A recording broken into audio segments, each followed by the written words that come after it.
All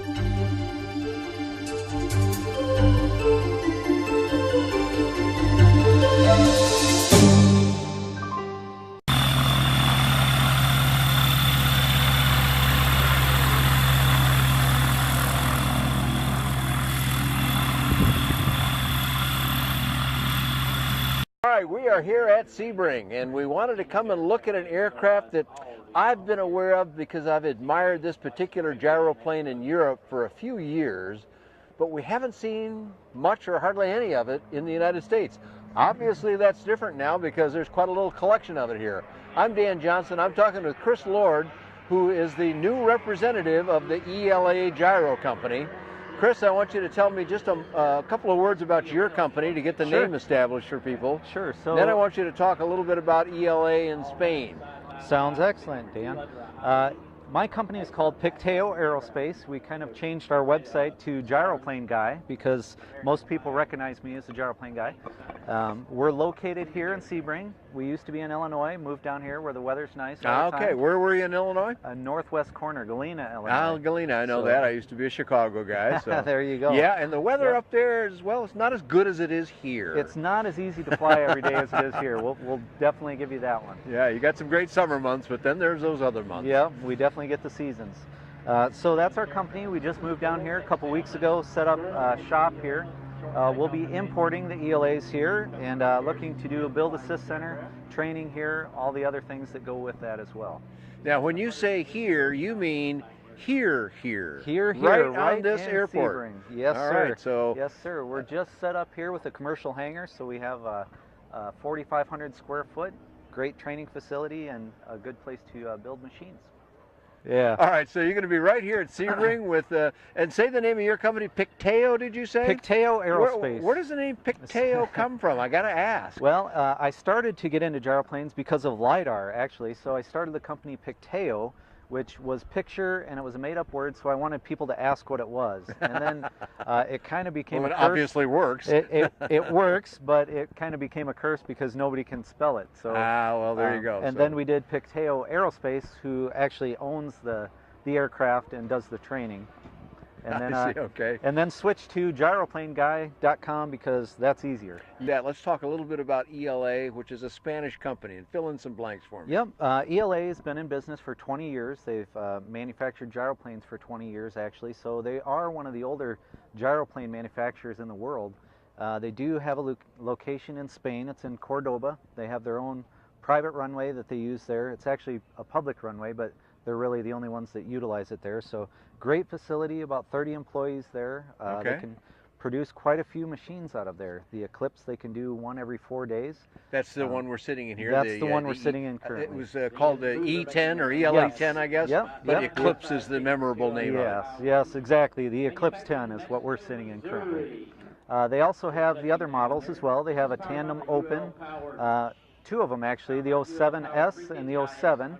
And then they make a junior, which is a 1+1, it's called. So I'm looking to get a junior here because I think it's a nice, more or less single place. It's a kind of a single place aircraft. Exactly. That you can kind of cram another person into if you have to. Exactly. Yep. Very nice and light, and the lower cost as well. Well, I sort of like single place aircraft because, you know, if you don't have anybody else to make sure they're happy or enjoying themselves, then you can just enjoy yourself. Exactly. Very well. Of course, you can fly this airplane with not a second person in it, but anyway, so the one we're sitting in is kind of the fully enclosed model. You have a not enclosed model, an open cockpit model as well, but this one attracted my attention just because it's so smoothly achieved and it's got a beautiful interior and it's very, very streamlined. Actually, this comes with the canopy and with the windshield, so we can fly it either. Okay. So you got a summer version of this canopy up here. Let's bring this down just for a moment so people can see it, and then we'll go right back up.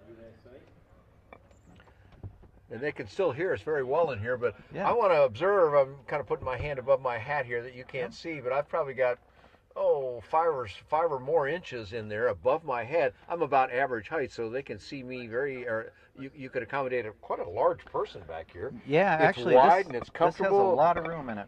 for a tandem. You could eat a couple more hamburgers than I've eaten and still fit back here pretty well, Absolutely, I think. absolutely. And it's a huge visibility, but you've got an opaque finish to the interior of the canopy here that would keep the hot sun right off your head. Yep, that you're going to enjoy down here in Sebring, Florida. Definitely works well that way. But, so what we're in now is a fully enclosed tandem, but Yep. you've also got a windscreen. Yes, yep, actually. You could take. How hard is it to get this canopy off, Chris? It's about 5 minutes. It's two That's it? screws on the left, and then that shock absorber right Oh, on yeah, the left yeah. side. Right to my over my left shoulder here. Yep, we pop those off, and then it's 5 screws to put the windshield on. So typically about 10 minutes total to put it on. And, wow, cool. So it you can just go both pops on. ways with this one then. Yep, absolutely. You'll be wanting to use some of that down here in Florida Oh, in the warm yes. months. You'll want it wide open, but you know, some days are a little Yep. cooler. Or when you're going cross country, I presume it'd be nice Absolutely. to have the full enclosure. Absolutely. Yep. Okay, you can bring it back up again now. Get the air conditioning going again for us here. There we go. I'll help you with it, but yeah, so that's beautiful. Tell me a little bit about how this, well, let's go a little bit into your background so we establish some credibility for everyone. Sure. What's sure. your gyro background, Chris? Well, my gyroplane background, I started about 5 years ago, but I have flown quite a bit. I fly about 800 hours a year Wow. and a couple hundred hours in fixed wing a year, so a lot of time in the air.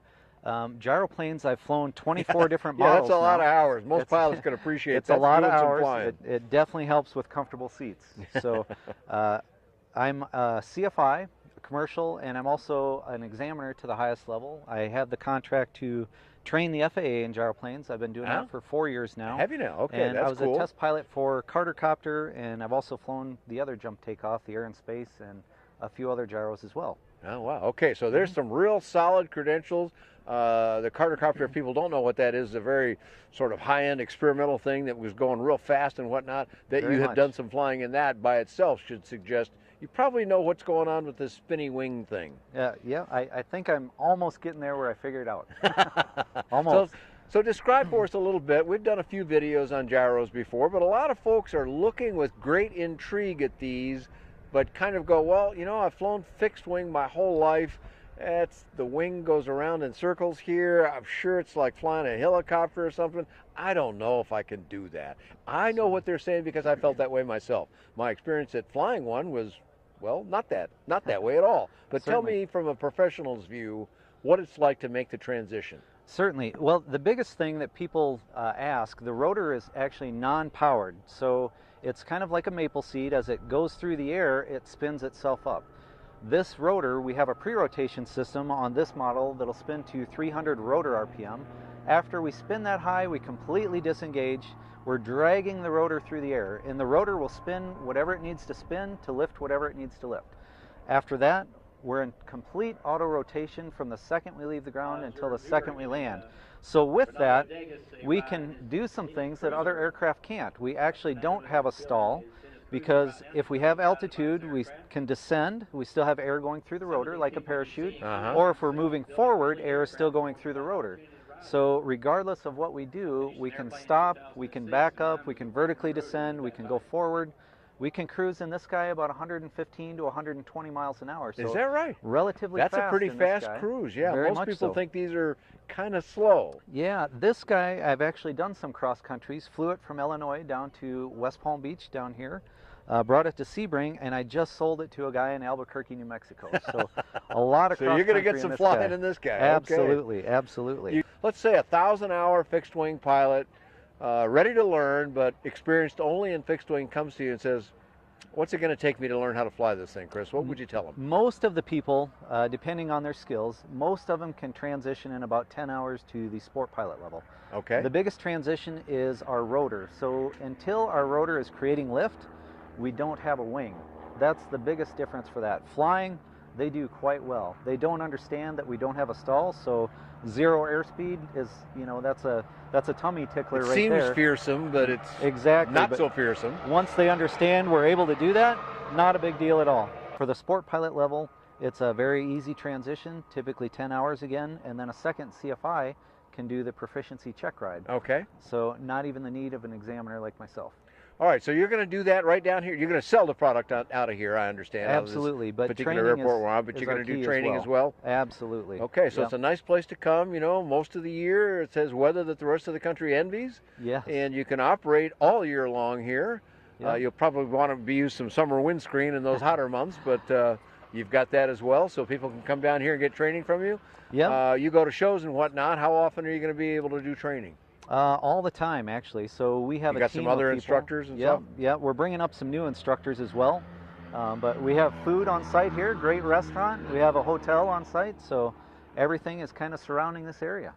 And in 10 hours, you could knock that off in, well, a week pretty easily, I'm thinking. Yeah. Assuming weather cooperates, but it Yes. usually does here. So Yep. somebody could come spend a week, bring the family if they want, and they can go do things in town or go up to Disney or whatever they like. And Absolutely. And meanwhile, whoever's the pilot can just go forward and do it. Yep. All right, great stuff. So let's come back to the aircraft itself for just a little Okay. bit. If I said, gosh, I'm convinced, I want the training, I want the aircraft, I want the whole deal, how long would it take if I said, I love this E10 Eclipse? How long does it take me to get one? The factory can produce one every 4 days, but we get them shipped over in a container. Most of the orders we can get fulfilled to Sebring here in about 10 weeks. So you get to pick the color, you get to pick the interior. The Eclipse, I completely deck out, so it's going to have the turbo engine, all the bells and whistles. Oh, the 914 Rotax Turbo? 914, Okay. yes, sir. So with that, you get that kit over here. It usually takes about 10 days to do the full kit build for 51%. Okay. Have the airworthiness inspection here as well, and then you can start flying off your 40 hours. All right, cool. Price-wise, it ranges anywhere from 100 to 105, depending on the GPS and that's for the avionics. deluxe model we're talking about. Correct. Okay, and if somebody says, well, okay, that's great, that's beautiful, but that's not my wallet, so Yep. We have the what other junior options model. you've got? That's the entry model. That's in the 45 range. Oh, wow. The other ones are in the 50 to 60, and then 70 and 80, and then up to the top on this guy. All right, so 40 to a shade over 100. You got Yep. something in there that most people could find something they could afford and like. Absolutely, that's the goal. All right, a couple of more questions, and then I'm going to ask for that web address. I'm looking Sure. over your shoulder. I see MGL Avionics, which is a company we know and like very Yep. much here, and you're using just a digital device in the middle. Yeah, it's actually a Canardia, it's called. So it is a full functioning engine monitor, and it's a fuel computer as well. So it's a fuel calculator, does all the engine information system, and it also totalizes your fuel and tells your fuel burn at the power setting. Now, as I'm looking at that one in the center, you know, there's a word there, rotor, that you just don't see in most aircraft. So Yep. that's just telling you about your rotor speed, I'm assuming? it's actually our rotor RPM, but really the only time we look at that is for pre-rotation to see how many RPM we're at. Because after that, it's setting itself. Yeah, exactly. We have a large range. Unlike helicopters, it'll spin anywhere from 300 up to 600, and anywhere in between is fine. Okay, cool. All right, well, let's touch base on a web address so that we can find you there and Certainly. ask more questions that we didn't get to cover here, Yep. and maybe just contact you and order one up. Sounds great. The web address is gyroplaneguy.com. Okay, pretty simple. Yep. That's easy to remember. We Yeah. won't worry about that complicated other company name because Yes. gyroplaneguy.com will do it. All right. You can find more about the ELA and several other aircraft that you might find of interest, all in the affordable aviation range. That's on BuyDanJohnson.com. Thanks for joining Chris Lord and myself here at Sebring.